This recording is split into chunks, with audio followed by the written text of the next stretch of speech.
Welcome to Under the Covers. I am your host, Siren, and tonight I am your guide through the depths of the darkness.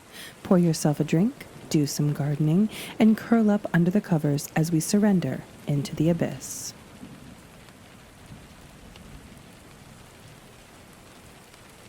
I found an old recording of the most gruesome TV show ever broadcast. Me and Lila always carved dozens of jack-o'-lanterns every October, so they'd absolutely saturate our lawn on Halloween night. It was our thing. But looking back on it, now that I've lost her, I just feel bad for the pumpkins. I almost relate to them somehow. The way that they were carved up had everything of substance inside them torn out and left as hollow, rotting shells with forced smiles. Needless to say, I didn't cope with her death very well. I didn't want to cope with it. I wanted the world to drown in the black sludge of my grief. I loathed the people I saw going about their lives, unaware that the world had already ended the moment Lila died. The earth shouldn't keep spinning. Life shouldn't go on. Not without her. Even my relatives bringing me along on a trip to Kauai only made it worse. The most gorgeous place on earth, and it made me sick with hatred. Nothing that beautiful deserved to exist if Lila wasn't ever going to be able to see it again. It wasn't fair. I thought I'd never enjoy or care about anything again.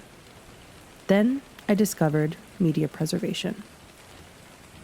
I started with taking some of Lila's old VHS tapes to a video repair place to fix some issues with the footage before it's digitized. The job fascinated me. In a universe based on entropy, where everything inevitably fades away and is forgotten, restoring something lost is like snatching it from the jaws of death, right? Like flipping the bird to the universe in its so-called natural order. People die, but information doesn't have to. Now, it doesn't matter how small. It could be some god-awful plug-and-play licensed game or a cereal commercial from the 80s. It's my mission to recover it in as high quality as I'm able to and make sure it's freely available online for as long as possible. A couple weeks ago, I came across a big haul. 4 boxes of old VHS tapes offered up on eBay for dirt cheap. Most of the tapes were just recordings of Cheers episodes, already preserved in higher qualities. But one Maxwell E240 caught my interest. First of all, I'd never seen one so melted. Sure, sometimes they were left in an attic too long, and the colors and audio started to degrade, but this one looked like it had survived a house fire. It was covered in soot and the smell of smoke, and had the overall shape of a chocolate bar left out in the sun a little too long.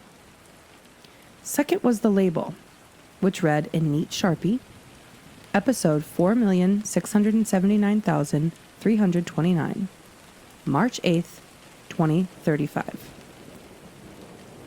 The casing was so disfigured, I had to bust it apart just to pull out the old tapes and re-spool them in a fresh cassette. I tried to iron out all the creases in the tape as best as I could, but I had no illusions about accomplishing much. The mylar surface had been irreparably warped in places by whatever fire had half melted the thing. Imagine my despair at the sight of the dreaded no signal. I could clearly see the tape wasn't blank, yet no amount of adjusting the tracking or trying different TVs or VCRs accomplished anything. Just as I was about to give up, though, the thing just suddenly started playing. And it was playing properly at the exact instant the clock struck 3 a.m., as if it had only now decided to work. My all-nighter had paid off. I didn't dwell on the fact that this miracle fix had been impossible. If I'd had any sense, I'd have thrown the horrid thing out of my VCR and buried it beneath holy ground. Instead, fool I was, I sat down and watched. At first, the thing seemed unwatchable. The audio was so distorted, and the show's theme song emerged as a low, crackling, statically wail that made my head throb. And the logo was completely indistinguishable through the flickering and the interference. I thought it was a lost cause for a moment, but then a figure appeared and cleared away the static, like Moses parting the Red Sea. It was the sight of the show's host that hooked me.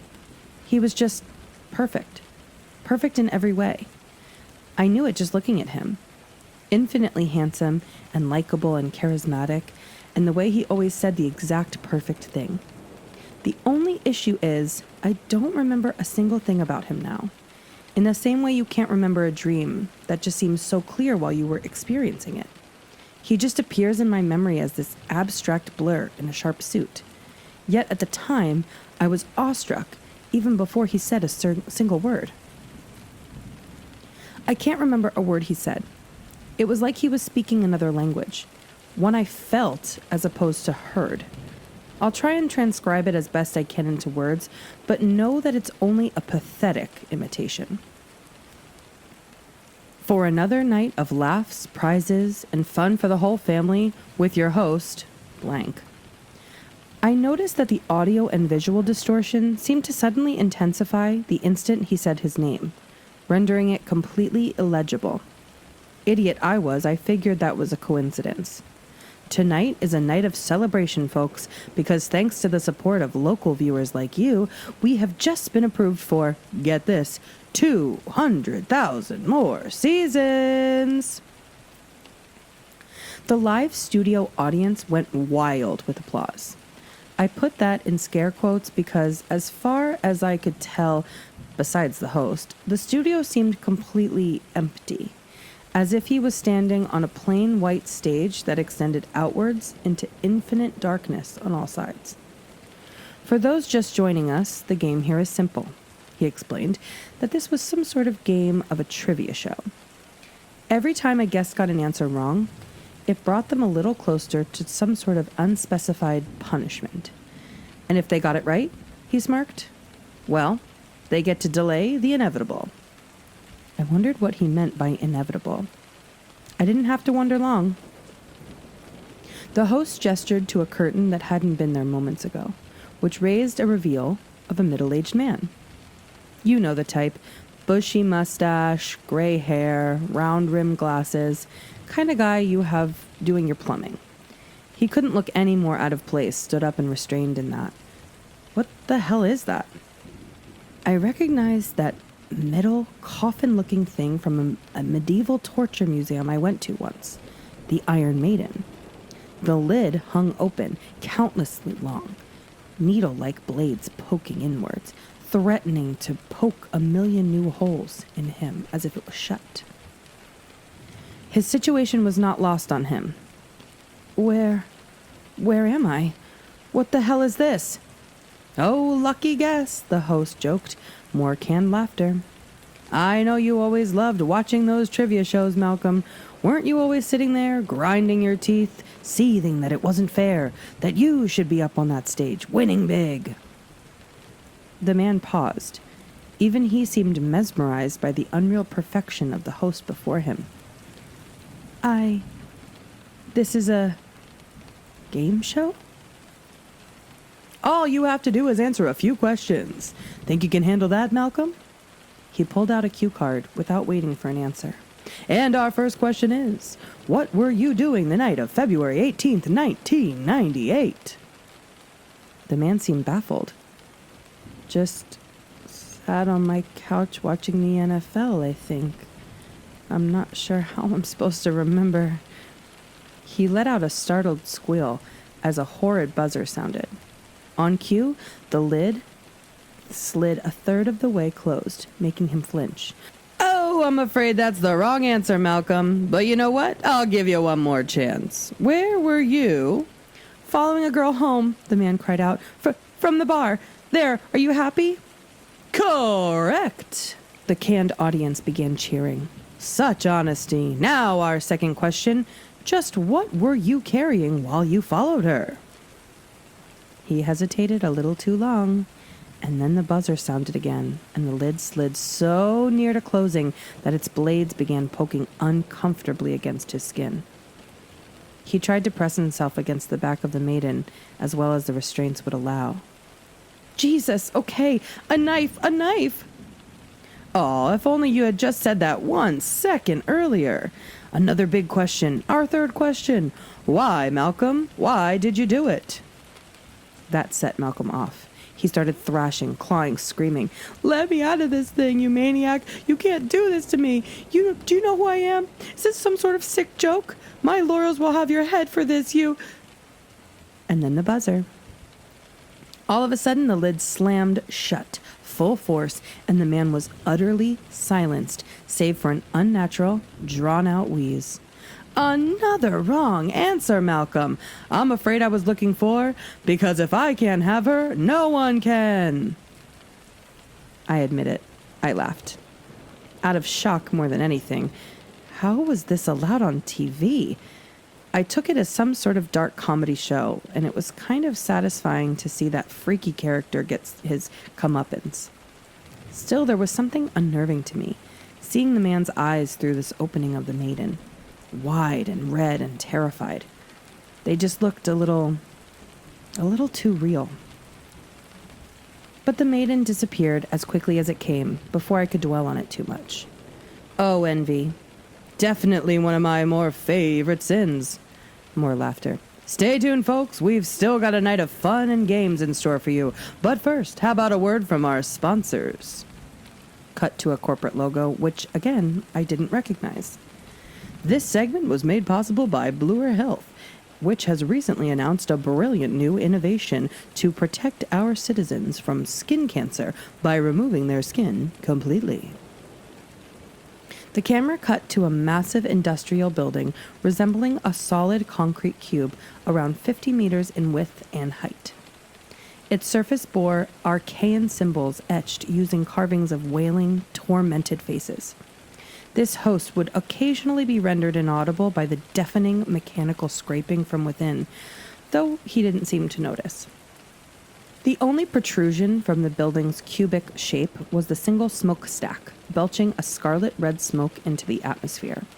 A queue of gaunt figures waited in the entrance, herded and coerced by their grim overseers, and there were no words to describe the procession of scarlet ghouls limping out of the building's other end. Owing it to the non-linearity of time, the brand new grand skin-peeling machine has spontaneously appeared several years before construction deadlines, and indeed before it was ever conceived by anyone in our timeline. People have rushed all the way from Malibolge just to try this miracle of technology, out on opening day, and so far, the reviews have been stellar. He shoved a microphone in the face of a shambling thing that could only scarcely be called a human. Tatters of flesh clung to its exposed musculature, blowing in the wind. Its eyes were the only hint of color in that sea of bloody red, and they were wide, white, and terrified. The thing screamed and wailed for as long as it could before the last tendons connecting its jaw to a face snapped, and it was left to choke and gurgle.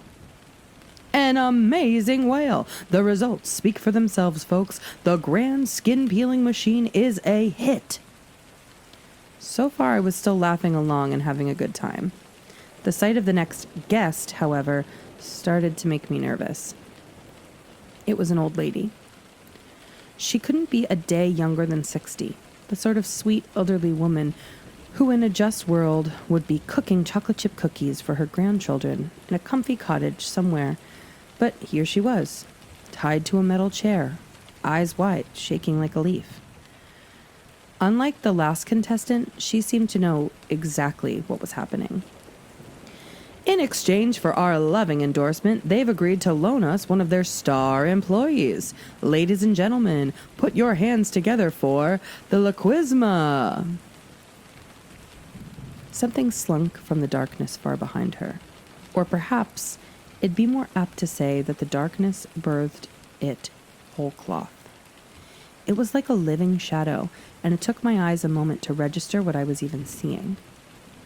How do I even begin describing this creature? I could say it looked almost human, or at least like something that may have been human long ago, Or I could start with its skin, which was all black and shiny as latex and seemingly smooth on first glance. But if you looked closer, you'd realize it was covered in a million tiny reptilian scales, almost like a shark. Its head was a bald man's, utterly devoid of any distinguishing features, like the basic stock template for a human being. It was notable only for a complete lack of pupils and irises. Its eyes were pure white. Its body defied basic biology in so many key ways. I had to stare at it for what felt like an eternity just to wrap my mind around its physiology.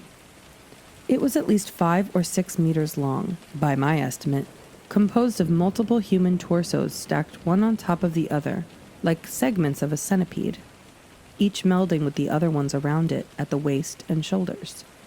Each torso sported a pair of short, stubby arms that propelled it with terrifying grace. It ended with a pair of human legs perpetually bent on their knees, beneath a tail that looked more like its coccyx was poking free from its body. The old lady could hear it and kept futilely trying to turn her head around enough to get a peek at what stood behind her. I mouthed uselessly, "Don't. You don't want to know." "Glad you could join us again, Mrs. Weatherby. Judging by our ratings last week, you seem to have been a fan favorite." Her voice was soft. I could barely hear it below the static. "Oh, God, please. Why won't people let me go? I've told you. I've never done anything. Never hurt anybody. There must be some sort of a..." He waved his hand over her, and it seemed to forcibly snap her mouth shut. "Please, Miss Weathersby, save your breath for our questions." Another cue card. "Your first question. My friend, where did you and your husband buy your first home?" She had to think about it for a long time. Eventually she cried out, "Alabama. Tuscaloosa, Alabama." "Ding, ding, ding. Why, you're already doing better than our first contestant. Next question. What breed of dog was your childhood pet?" She had a pained look on her face as she thought. Eventually a timer started ticking down. It wasn't visible, so it wasn't clear how much time she had exactly left, but the sound made it more shrill and high-pitched with every second.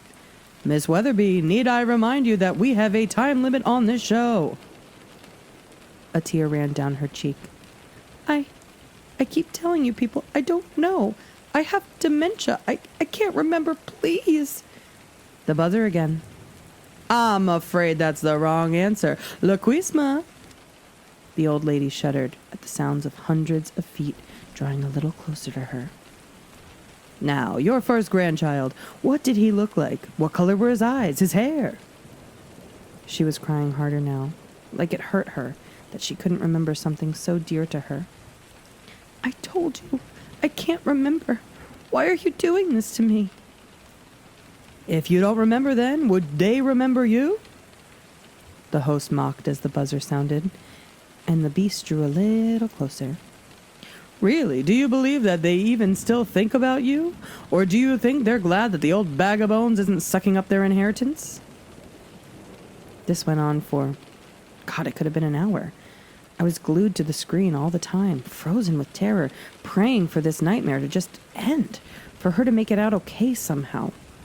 He poured over every little detail of the life she lived and the people she loved, delighting in how little of it she could recall. And the thing grew closer and closer until she finally felt multiple pairs of hands resting upon her shoulders. The thing was looming over her now, and a long, black tongue, a few feet in length, emerged from its mouth and ran trails of dark saliva over the back of her head. She looked broken down, eyes raw from crying, and I could tell by the dampness of her dress that she'd wet herself.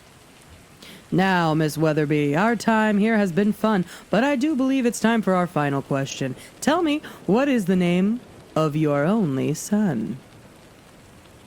She couldn't even answer anymore. She just stared ahead like her mind was a million miles away. He cackled as the buzzer sounded one final time and threw his cue cards aside. "Thank you for playing, Miss Weathersby. Better luck next time." I would say that the thing unhinged its jaw like a snake, but that'd be an understatement. The way the thing's face malformed and wrinkled and stretched as it opened its jaw, it no longer looked even remotely human. Its jaws must have parted at least 30 centimeters apart, revealing a second, pharyngeal pair of jaws that lashed out and gripped the woman's skull, pulling her headlong into the darkness. I could hear bones crunching and snapping in its throat, constricted down around her body. Peristaltic muscles compacting her into a meat slurry bit by bit. Yet she just wouldn't die. Even as her skull and upper body were already crushed and compacted, organs and muscles pressed into mulch, she still kicked her legs, twitched her fingers, let out a gurgling that must have been some attempt at screaming. She was squirming, even as the beast snapped its jaw shut, and the last of her, condemning her to whatever torments await inside the creature. And all the while, that horrible laughter. "Don't worry, folks, she'll be back next week, and the next, and the next." Needless to say, I wasn't having fun anymore. In fact, I had to turn away and fight the urge to throw up. I stood up about to turn the TV off and, don't touch the dial now. I froze. There was something chilling about the way he said that, staring right into the screen as if reacting to what I was doing. I hated that grin on his face. "The real show is just beginning." And with the barely restrained excitement of a child on Christmas morning, he yanked back another curtain, and I recognized everything. I recognized the crappy bootleg knockoff, Always Sunny in Philadelphia jacket that was so gaudy and terrible it instantly became her favorite thing in her wardrobe. I recognized those subtle hints of slight acne she disguised as fake freckles. I recognized her gray eyes and how they would remind me of overcast mornings at the beach at Hilton Head and pointing out all the cannonball jellyfish washed up on the sands. I recognized that tattoo of the name Rocky, how I'd held her all night as she cried into my shirt after her childhood cat died. It was Lila. I shuddered, gasped, fell off my seat as if I'd been punched in the stomach, and the air now had been knocked out of me. I couldn't breathe. This couldn't be real. I was dreaming right now. I must be. I had just had to wake up. But I couldn't wake up. Nothing I could do dispelled the sight of her curled up in that thing. That bronze statue of a bull, horns jutting on either side of a head and roaring silently up at the heavens. All while the love of my life was locked in its hollowed-out belly, visible only through a pane of glass. I could hear her cry out in shock at where she'd found herself, and every whimper felt like a knife drove into my chest. The host soaked in the moment. It was ecstasy for him. The suffering of it all. He stared dead into the camera, like he was looking right at me, as she called, "What is this? Where am I?" "Why, I have good news, my dear Lila. You're exactly where every American dreams of being. You're on TV!" He pointed to the camera. "And we have a very special guest in the audience tonight, your very own beloved Jackson."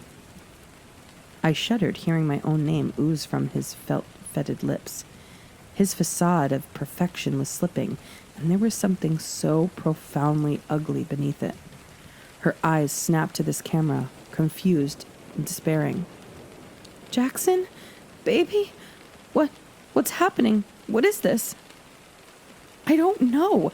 I thought gripping the sides of my TV so hard my knuckles turned white. But I'm gonna get you out of there, baby. I'm gonna find whoever did this, and I'm gonna bury them all so far beneath the studio that they'll never..." "I'm afraid Jackson hasn't joined us quite yet, my dear, but if you truly love him, surely you'll give him a show to remember, won't you?" He taunted her. "All I want, after all, is to ask you a few questions. In fact, I'll offer you a special deal. Get even a single answer right, and I'll let you go free. But get one wrong, and, well..." On cue, a fire was lit beneath her. Small, smoldering for now, but she whimpered as she noticed the heat. We both realized that in an instant what it was. By now, I was screaming things I can't repeat here and slamming my hands against the TV screen as if I could reach through and save her. She bit her lip and acquiesced. Not like she had any room to argue. The host grinned and readied a cue card. Your first question? Where are you, Lila? I don't know. How am I supposed to know? You do know, Lila. You know exactly where you are. He smirked at her. Here's a free hint. What's the last thing you remember before you woke up here? She thought about it and choked back a sob, visually shaking at the realization slowly settling in. But why? I... The horrible wail of the buzzer cut her off. Oh, too bad. I'm afraid you've run out of time. Seemingly, as if on its own, the fire doubled in size. Sparks licked the belly of the bronze bowl and began to ever so slowly heat the surface. She pawed around in the tight confines, searching for any reprieve from the scalding heat all around her as the metal grew hot, like it had been left out in the sun on a summer's day. Please, oh God, let me out of this thing. It hurts. It hurts. The host seemed to breathe in her pain as if stealing a moment's indulgence. Now that there is no doubt about where you are, my dear, let us proceed to the second question. He switched to his next card. Do you believe in God in the end?